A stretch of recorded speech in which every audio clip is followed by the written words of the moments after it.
मुल्क बड़े नाजुक दौर से गुजर रहा है।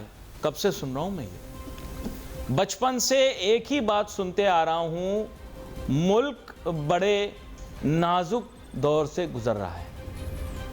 और ये सुनते सुनते सुनते अब तो मैं थक सा गया हूं। मईशत को बेहतर करने का अगर कोई आइडियल टाइम है तो वो अभी है। हालात की वजह से नहीं, कैसे भी हालात हो, इंसान ने अपने आप को भी ठीक करना हो तो सबसे बेहतरीन वक्त क्या होता है? अभी। भाई ये मेरी बात अलामती तौर पे समझने की कोशिश करना, ये रूहानियत की बात नहीं है। अगर इंसान इखलाकी एतबार से सुनना भाई मेरी बात को, अगर इंसान को बहुत गुनाहगार हो, गलतियां करने वाला, कसूर करने वाला, सोचे समझे बगैर काम करने वाला, दुनिया से बेपरवाह, अगर उसने अपने आप को ठीक करना हो, वक्त कब है? अभी, फौरन। इसी तरह मुल्क की मईशत को ठीक करने का वक्त कब है? अभी, फौरन, इसी वक्त ठीक करना है। वो जी हम 1 साल का इंतजार करेंगे, उसके बाद होगा, 2 साल बाद ये होगा, फिर हम 3 साल बाद वो करेंगे। नो, फौरन। और फौरन ठीक करने का तरीका क्या है? अपनी सारी तवज्जो एक चीज के ऊपर मरकूज कर दें कि मुल्क की मईशत को ठीक करना है। मैं आपको सच बता रहा हूं, आपके सियासी और माशरती हालात ठीक होना शुरू हो जाएंगे अगर आपका फोकस ये हो जाए कि आप मुल्क की मईशत को ठीक करना चाहते हैं। आपने अगर किसी भी काम को सरअंजाम देना है तो अभी करना है। और चीन की बड़ी मशहूर एक कहावत है कि हजारों मील का सफर एक कदम से शुरू होता है। तो आप कब ले रहे हैं वो कदम? अभी, फौरन। पाकिस्तानी पता है सोचते बहुत हैं, पाकिस्तानी सोचते बहुत हैं। अब ये हमारे एक दोस्त आए हैं, अब्दुल रहमान खलीफा भाई, ठीक है, इनको एक लड़की पसंद आ गई, ये सोचते रह गए, सोचते रह गए, सोचते रह गए। एक दिन इन्होंने हिम्मत बटाई कि मैं उसके घर जाऊंगा, रिश्ता डाल के आऊंगा। ये पहुंचे, घंटी बजे आई, अंदर से एक छोटा सा बच्चा निकला। इन्होंने बोला भाई वो यहां पर एक खातून नहीं रहती, वो अंदर से आई तेजी से, कहने लगी अरे आप बेटा मामू का सलाम करो। तो मामू सलामी लेके वापस आ गए। अहमद चिनाई साहब हमें ज्वाइन कर रहे हैं, बड़ी मारूफ शख्सियत हैं पाकिस्तान की, स्टॉक एक्सचेंज के भी डायरेक्टर होने के साथ साथ मुतअद्दिद ताज सनतकार तंजीमों के रहनुमा भी हैं और एक बहुत ही अहम ताज सनतकार रहनुमा के आगे चल के सदर भी बनने वाले हैं अगर हालात सब साजगार रहते हैं और इनके दुश्मनान सुकून में रहते हैं। तो वेलकम करते हैं सर आपको शो। जी बहुत बहुत शुक्रिया। देखिए मेरी पेशेंट कोई यहाँ ठीक भी हो जाती है कभी कभार। ऐसा हो सकता है कि आप पाकिस्तान की सबसे बड़ी ताजर तंजीम के सरबराह भी बन जाएं, ऐसे कभी कभार हो सकता है। मेरी बहुत सारी पेशगोइयाँ सही भी हो जाती हैं। नौजुबिल्लाह, गैब का इल्म तो मेरे पास नहीं है। आपकी दुआओं की ज़रूरत है। और दूसरा आज़म यह है कि पाकिस्तान की मईशत के लिए जो है वो एक भरपूर रोल अदा करना है और इंशाल्लाह उसी रोल को आगे लेके चलना है। ज़ाती ख्वाहिश सिर्फ यही है कि हम जो हमारी बेसिक्स हैं उसको ठीक करें, माशी तरक्की में अपना एक अहम रोल अदा करें और जो फेडरेशन का सही रोल होता है कंट्रीब्यूशन, उसको जो है वो आगे लेके चलें। अच्छा, यहाँ पर अहमद चिनाई साहब आपको बड़े अहम नुक्ते के ऊपर मैं लाना चाहूँगा। आज मैंने बड़ा अहम मौजू रखा है, वो मैंने ये रखा है कि देन नहीं, व्हेन नहीं, नाउ। इंसान ने अपनी शख्सियत को ठीक करना हो तो वो फौरन ठीक करता है, नाउ। और इसी तरह जो है अगर हमें मुल्की मईशत को ठीक करना है तो अहमद चिनाई साहब उसको हमने कब ठीक करना है? नाउ, फौरन, फौरी तौर पर। तो मैं आपसे चाहूँगा कि हम कब टॉप प्रायोरिटी इकोनॉमी को रखेंगे, इस पर मैं आपकी गाइडलाइन लेना चाहता हूँ। देखिए सबसे पहले तो मैं आपको ये बता दूं कि we are on the right track. जो इस वक्त हालात चल रहे हैं और जो इस वक्त मुल्क की माशी का हाल है वो बेहतरी की तरफ है, मतलब इस पर कोई तंजली नहीं है। आपकी बात बिल्कुल ठीक है कि yes we have to act now. अब इस एक्ट के लिए जो है वो हालात साजगार हो गए हैं। आपका डिस्काउंट रेट जो है वो नीचे आना चाहिए, मैं समझता हूँ कम से कम 5%। और जहाँ आपका इन्फ्लेशन रेट पिछले के मुकाबले में 7.8 से 4.9 पर आ गया है, तो मैं समझता हूँ एक बड़ा पैराडाइम शिफ्ट आ गया है। This is the right time कि हम अपने सही स्टेप्स लेके इकोनॉमी को जो है वो बिल्कुल सही राह पे डाल दें। और जब ये सारे स्टेप्स ले जाएंगे जिसमें हम अपना डिस्काउंट रेट जो है वो नीचे लेकर आएंगे, माशी तरक्की के बहुत सारे रास्ते खुलते हैं। और मैं ये समझता हूँ कि इसमें एक्सचेंज रेट भी हमारा जो है वो नीचे आ जाएगा, हमारी इम्पोर्ट सस्ती हो जाएंगी, जो कर्जों का एक बोझ है जिसकी रीपेमेंट का हमारे पास हमेशा एक दर्द रहती है, और रीपेमेंट तो बात की बात है, जो उसकी इंटरेस्ट पेमेंट है वो हमारी प्राइम रिस्पॉन्सिबिलिटी होती है और वो बजट पे एक बहुत बड़ा इफेक्ट डालती है। तो उस इफेक्ट को भी कम करने में मदद मिलेगी। $24 बिलियन सालाना 2 साल तक पाकिस्तान की रीपेमेंट है, और हम पहला टारगेट तो ये था कि उसको अचीव करें। उसको अचीव करने के लिए जो लवाजमात होने चाहिए वो पाकिस्तान के पास आ गए हैं। यहाँ से इकॉनमी जो है वो खुदा ना खास्ता बिगड़नी नहीं चाहिए, बल्कि बेहतरी की तरफ जानी चाहिए। अच्छा, यहाँ पर अहमद चुनाई साहब, ये बात तो आपने बिल्कुल सही की और SIFC का किरदार भी बहुत अच्छा रहा है, लेकिन जहाँ तक माइक्रो मैनेजमेंट का ताल्लुक है और बुनियादी इश्यूज हैं which are associated with inflation and job creation, unfortunately ये पॉलिटिकल गवर्नमेंट की डोमेन में आता है। पॉलिटिकल गवर्नमेंट की जो परफॉर्मेंस है ना इकोनॉमिक फ्रंट के ऊपर, उसके ऊपर बहुत बड़ा सवालिया निशान माजरत के साथ खड़ा किया जा रहा है, क्योंकि अगर वो इकोनॉमिक इश्यूज़ को हैंडल कर रहे होते तो इस वक्त ना कोई बलवा होता, ना कोई दंगा होता, ना कोई अगर बच्चों के पास या लड़कों के पास मुलाजमत होती तो वो धरना भी आके ना बैठते, क्योंकि an idle mind is a devil's workshop. तो हमें इस चीज़ को अंडरस्टैंड करना है कि गवर्नमेंट को अपनी टॉप प्रायोरिटी अब बनानी पड़ेगी। हम पॉलिटिकल गवर्नमेंट की बात करें, we have to be very clear कि इस वक्त political government is in place और रिस्पॉन्सिबिलिटी उन्हीं को अपने कंधों पर लेनी पड़ेगी, क्योंकि जब कोई सहाफ़ी पकड़ा जाता है तो सियासी हुकूमत कहती है कि हमें नहीं पता किसने किया है। तो जब इकोनॉमिक पॉलिसी है तो it is completely there domain, उनको करना पड़ेगा ये काम, उनको दिया गया है। हमें इस चीज़ को अंडरस्टैंड करना पड़ेगा कि इकोनॉमिक पॉलिसी गवर्नमेंट की डोमेन है। जी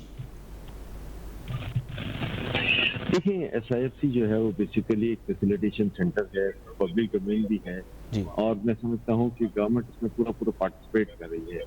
यहाँ लॉ एनफोर्समेंट एजेंसीज का SIFC में होना इस बात की जमानत देता है कि वो इस बात को जरूर मैनेज करेंगे कि जो काम भी यहाँ फॉरेनर्स या इन्वेस्टर्स आके करें उसमें जो है वो एक सिक्योरिटी का लेवल जो है वो आ जाए, और मिलकर अगर मशवरा करने से ज्यादा बेहतर तरीके से हम कर सकते हैं। नहीं तो बहुत अच्छा काम किया है, SIFC की कारकर्दगी बहुत अच्छी रही है, आप भी मुत्तफिक है, मैं भी मुत्तफिक हूँ आपके साथ, लेकिन SIFC की कारकर्दगी के अलावा माइक्रो मैनेजमेंट। जी मैं इसमें एक चीज और ऐड करना चाहूंगा कि जहाँ SIFC में हमने 5 लवाजमात लिए हुए हैं, यानी 5 सेक्टर्स लिए हुए हैं, जिसमें एग्रीकल्चर है, जिसमें IT है, माइंस एंड मिनरल्स है, डिफेंस प्रोटेक्शन है, फ्यूल एंड पावर है। वहाँ मैं चाहूंगा कि एक बहुत बड़ा सेगमेंट जो है जिसका एक बहुत बड़ा पोटेंशियल है उसको भी शामिल करना चाहिए, और वो ब्लू इकोनॉमी है। हमने ब्लू इकोनॉमी पे तवज्जो जितनी भी दी है, मैं समझता हूँ कि ये वक्त आ गया है कि SIFC का एक लाजमी कंपोनेंट जो है वो ब्लू इकोनॉमी को बनाए। और मैंने खुद पर्सनली देखा है कि इसमें जो सबसे बड़ा हमारे पास लेवरेज और एज है वो हमारी 1000 मीटर की जो है वो कोस्ट लाइन है। ये कोस्ट लाइन जो है वो पाकिस्तान को मैं ये समझता हूँ कि 30 से $40 बिलियन सालाना जो है वो आमदनी दे सकती है, और हमें उसको डेवलप करने की जरूरत है along with the 5 other components of SIFC। अच्छा, यहाँ पर एक जी माजरत, आपकी आवाज़ शायद मुझ तक नहीं पहुँची इतनी ज़्यादा। मैं एक चीज़ की वजाहत आपसे और चाहूँगा। देखें, मैक्रो इकोनॉमिक मेजर्स बिल्कुल ठीक रहें, लेकिन आपको पता है जहाँ तक गुड गवर्नेंस का ताल्लुक है और प्रोविंसेस की हद तक इकोनॉमिक मैनेजमेंट का ताल्लुक है, गवर्नमेंट एक्सपेंडिचर्स हैं, फिजिकल डिसिप्लिन है, ये वो डोमेन्स हैं जो कि बहुत स्पेशलाइज्ड डोमेन्स हैं। अनफॉर्चुनेटली IMF की टीम आई है, वो इन चीज़ों से मुतमैन नहीं गई। आप मुझे चाहें तो मैं कह सकता हूँ हाँ बहुत अच्छा है, बहुत अच्छा है, लेकिन आई थिंक कि अभी तो पॉलिटिकली रिलेटिवली हमारा मुल्क स्टेबल हो गया है। जो भी हालात थोड़े बहुत ख़राब होने थे वो माजी में हो गए, अभी मौजूदा तौर पर ये सब चीज़ें ठीक हैं। IMF ने जिन चीज़ों को हाईलाइट किया है उनको आपके ख्याल से कवर करने के लिए गवर्नमेंट गेयर्ड अप है या नहीं? देखिए, गवर्नमेंट सारी चीज़ों में गेयर्ड अप है। वक्त लगता है कि थोड़ा थोड़ा करके जो है वो हर चीज़ को इम्प्लीमेंट किया जाता है। बहुत सारे ऐसे लवाजमात हैं जो IMF ने कहे हैं और हम अभी तक उस डिजायर्ड लेवल पे नहीं पहुंच पाए। उस डिजायर्ड लेवल पे पहुंचने के लिए ज़ाहिर है एक हमारा जो लोकल मार्केट परसेप्शन है उसको भी बेहतर करने की ज़रूरत होती है और उनको ये बताने की ज़रूरत होती है कि ये जो सारे स्टेप्स हैं वो इकोनॉमी को बेहतर करने के लिए हैं। और मैं समझता हूँ, मैंने हमेशा इस बात की एडवोकेसी की है आपके तमाम प्रोग्राम्स के अंदर, कि आईएमएफ जो है वो कोई हम पर वो लाठी चला के नहीं आता। आईएमएफ जो है वो इस तरफ ये चाहता है कि हमारी इकोनॉमिक पॉलिसीज उस डायरेक्शन में हो कि जो लोन वो दे रहा है उसकी रीपेमेंट की हमारी ताकत हो और लॉन्गर रन में जो है वो हमारा रेवेन्यू जनरेट हो और हम ना सिर्फ उसकी इंटरेस्ट पेमेंट करें बल्कि लोन रीपेमेंट करें। तो मैं समझता हूँ ये एक चेक एंड बैलेंस है और चेक एंड बैलेंस में जो है वो डिसिप्लिन लाना है पाकिस्तान की इकोनॉमिक डेवलपमेंट में और इकोनॉमिक स्टेप्स में। और जब तक ये डेवलप स्टेप्स नहीं आएंगे, ये डिसिप्लिन नहीं आएगा, मैं समझता हूँ कि हम शायद उस डिजायर्ड लेवल पर नहीं पहुँच पाएंगे। नाजरीन, बड़ी मस्बत गुफ्तगू हो रही है जनाब अहमद चिनाई साहब के साथ और मुल्क की मईशत के मुतालिक वो यही कह रहे हैं कि अभी ये टेक ऑफ करने के लिए तैयार है। हालात जो हैं वो अपनी जगह पर बिल्कुल सही समत में जा रहे हैं और हुकूमत की पॉलिसियों का भी उन्होंने कहा है कि पॉलिसियाँ भी बिल्कुल दुरुस्त हैं।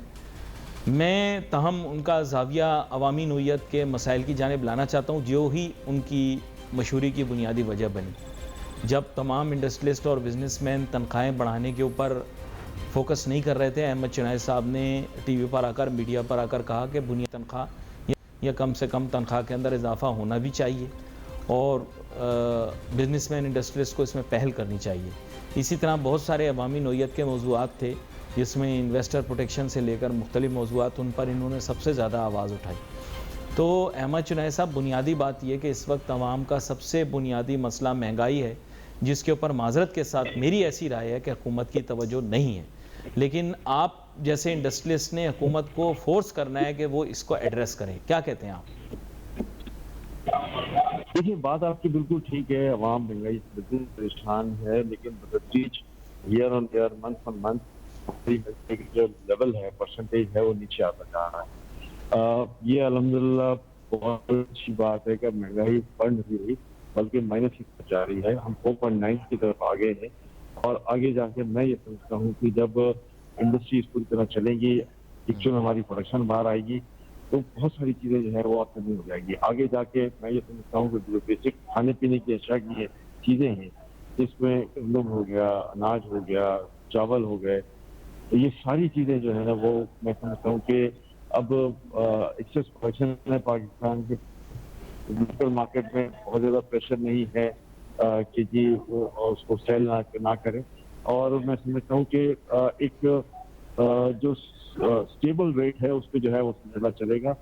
ऑयल प्राइसेस नीचे गई हैं और नीचे जाने की ज़रूरत है और मैं समझता हूँ कि जहाँ आगे जाके जहाँ ऑयल प्राइसेस कम हो रही हैं, जहाँ फूड प्राइसेस कम हो रही हैं और जहाँ दूसरी ज़रूरियात ज़िंदगी के जो सामान है वो भी तंजली की तरफ है, तो बाय एंड लार्ज का फायदा आवाम को जरूर पहुंचेगा। हम उस पेज से बाहर आ गए हैं जहाँ 38% इन्फ्लेशन रेट था, उससे निकल के हम 4.9% पर आ गए हैं और आगे अल्हम्दुलिल्लाह ये तकरीबन 0% पे भी जा सकता है आने वाले। मैं इस चीज़ के ऊपर देखिए, मैं इस चीज़ के ऊपर आपके साथ इत्तेफाक करता हूं, लेकिन मैं ये महसूस करता हूं, माशाल्लाह आपका बड़ा तजुर्बा है इस मामले में, कि अगर आप मार्केट फोर्सेस पे छोड़ दें तो automatic supply and demand in चीज़ों की कीमतों को नीचे ले आएगी। लेकिन क्या होता है कि प्राइस सपोर्ट प्रोग्राम्स काम कर रहे हैं। गंदम है तो उसमें भी प्राइस सपोर्ट प्रोग्राम लगाया हुआ है आपने, चीनी है तो उसमें भी कार्टेलाइजेशन है, लोग कहते हैं। इसके अलावा जितनी खाने पीने की अशिया है उसके अंदर आप इस नाम पर कि जी हम किसी तरह एग्रीकल्चरिस्ट को सपोर्ट करना चाह रहे हैं, आप मार्केट फोर्सेस को काम नहीं करने दे रहे। आप करने दें काम, कीमत गिर जाएगी।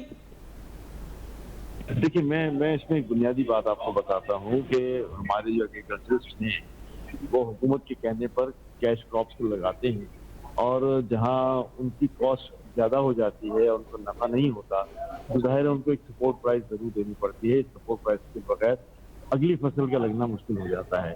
तो हमने अपने फार्मर्स को भी सर्टिफाई करना है, हमारी प्रोडक्शन को भी जो है वो इस लेवल पर रखना है कि वो फूड सिक्योरिटी के तहत जो है वो हमारी प्रोडक्शन बिल्कुल सही हो और फिर इसके फूड के रिजल्ट भी हमने रखेंगे। तो ये सारी जो मार्केट मैनिपुलेशन हैं वो इसलिए नहीं की जाती कि किसी खास तबके को फायदा पहुंचाया जाए, वो इसलिए दी जाती है कि अगर किसी एक खास तबके को फायदा पहुंचता है तो उससे पूरे मुल्क का बेनिफिट होगा, पूरे मुल्क को जो है वो अनाज वक्त पे मिलेगा और हमारे पास किसी किस्म की शॉर्टेज नहीं होगी। तो हमने ये सारी चीज़ें साथ लेके चलनी होती हैं। सिर्फ और सिर्फ जो है वो हम इस पे काम नहीं करते कि जी सपोर्ट प्राइस नहीं दी या इससे गवर्नमेंट का नुकसान हो जाएगा। बाज़ दफ़ा गवर्नमेंट के नुकसान जो है वो जनरल पब्लिक के देखें वोट तो अब फायदे पढ़ने में नहीं होते है, हैं। और सच बात यह है कि कहना नहीं चाहिए वोट पढ़ने नहीं है आगे चल के इस बात पर। वोट तो आवाम ने देने, वोट तो आपको पता है एग्रीकल्चरल बेस में से हाथ से निकल गए हैं वोट तो अब पढ़े लिखी आवाम ही देगी पाकिस्तान की। और पढ़े लिखी आवाम जो है वो फिर ये हो नहीं सकता। देखिए मैं आपको बताऊं, ये व्यापार का भी ये उसूल है कि ग्राहक और कस्टमर को पहले देखा जाता है। तो गवर्नमेंट को भी देखना पड़ेगा कि इस वक्त वोट पढ़ी लिखी आवाम ने देना है पाकिस्तान की, जो कि कहीं और इस वक्त कॉन्सेंट्रेटेड है, अर्बन एरियाज में कॉन्सेंट्रेटेड है। रूरल वोट तो इनके हाथ से निकल गया है, इनको सीटें नहीं मिली, तो वहां इनको पढ़नी भी नहीं है। तो हमें अंडरस्टैंड करना है कि भाई पढ़ी लिखी आवाम का तो फेवर करो आप कि नहीं करोगे। मैं ये सवाल पूछ रहा हूं आपसे। मैं आपको इसका जवाब देता हूँ। मैं यहाँ अपना पॉलिटिकल डिस्कशन करूंगा ना, उसका जवाब दूंगा। हाँ। लेकिन ये बात जरूर करूंगा कि देखें, इस वक्त वोट की बात नहीं है, इस वक्त आवाम को रिलीफ देने की बात है। और आवाम को रिलीफ कैसे दिया जा सकता है, उस पर जो है वो मुख्तलिफ तजावीज़ सामने आती हैं और उस पर अमल किया जाता है। जो कुछ आज हो रहा है, मैं नहीं समझता कि गवर्नमेंट जो है वो अपने एक पॉपुलर गवर्नमेंट के उसमें आने चाह रही है। गवर्नमेंट जब पॉपुलर गवर्नमेंट के मेरे तक मेरे ख्याल बीच में आवाज़ मुनक़ता हो गई। दोबारा से राब्ता जोड़ने की कोशिश करते हैं। जी जी जी, आ गई आपकी आवाज़, जी दोहरा दीजिए माजरत। जी मैं ये कह रहा था कि इस वक्त जो है वो इलेक्शन ईयर नहीं है। इलेक्शन ईयर 3 साल बाद आएगा। तो जब इलेक्शन ईयर आएगा उस वक्त ये सारी चीजें होती हैं। इस वक्त तो मैं समझता हूँ गवर्नमेंट का कंसंट्रेशन है भी और होना भी ये चाहिए कि आवाम को कैसे रिलीफ दिया जाए। नहीं, मैं मानता हूँ आपकी बात सारी, लेकिन मेरी तरफ से लुकमा अहमद चुनाई साहब आप सुने, देखें हकीकत पे बात करनी चाहिए। हकीकत ये है कि इस वक्त पढ़ी लिखी आवाम, मीडिया, आप लोग बिजनेसमैन, मुल्क के इंटेलेक्चुअल्स वही इनका साथ दे रहे हैं ना। वरना हकीकी तौर पे तो नंबर्स गेम के ऊपर मैं कमेंट नहीं करना चाह रहा। आप भी बोल रहे हैं आप पॉलिटिक्स पे बात नहीं करना चाह रहे। माशाल्लाह सबको पता है, सब ज़हीन है। लेकिन जो इनको सपोर्ट कर रहे हैं, डिफेंड कर रहे हैं, वो तो इस मुल्क की पढ़ी लिखी आवाम ही फिर बनी ना। तो रिलीफ उनको देना है या नहीं देना, ये मैं पूछ रहा हूं आपसे। देखिए सर, ये पॉलिटिकल बात नहीं है। आप और मैं सब जानते हैं, हकीकत पे पर्दा नहीं डाल सकते। सारी दुनिया का मीडिया देख रहा है हमें। देखिए बिल्कुल ठीक है,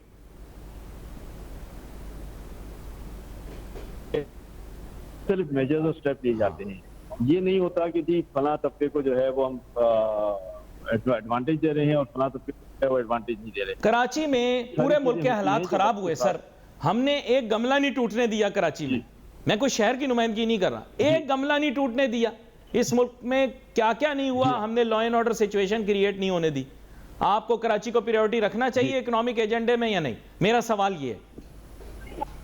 वो हम कराची के बिजनेसमैन का हमेशा से शिकवा जो है वो हुकूमत के साथ ये रहा है। अभी आर्मी चीफ भी जब आए तो भी यही शिकवा किया मुख्तलिफ ताजिर बरादरी के नुमाइंदों ने कि कराची के मामलात को ठीक किया जाए, कराची के इंफ्रास्ट्रक्चर को ठीक किया जाए। बिलाशुबा जो है वो बहुत ही पुरजोर अंदाज में जो हमारे इस्टेब्लिशमेंट के नुमाइंदे वहाँ आए हुए थे, उनसे ये मैं समझता हूँ इल्तिजा की कि इन मामलात को ठीक करने के लिए आप सपोर्ट करें। तो मैं समझता हूँ इसमें कोई बुराई नहीं है। सपोर्ट जो है वो लोगों को मिलनी चाहिए। इंडस्ट्रियलिस्ट अगर कराची में पैसा लगा रहा है वहाँ, ये बड़ा अहम नुक्ता आपकी तरफ से आ गया। ये नामुकम्मल रह जाएगा, तिश्नगी रह जाएगी। आगे आने वाले प्रोग्रामों पे इस मौजू पर जरूर गुफ्तगू होगी। We wait for on Facebook. Ali Nasir हमारी टीम को इजाजत दीजिए। अल्लाह हाफिज।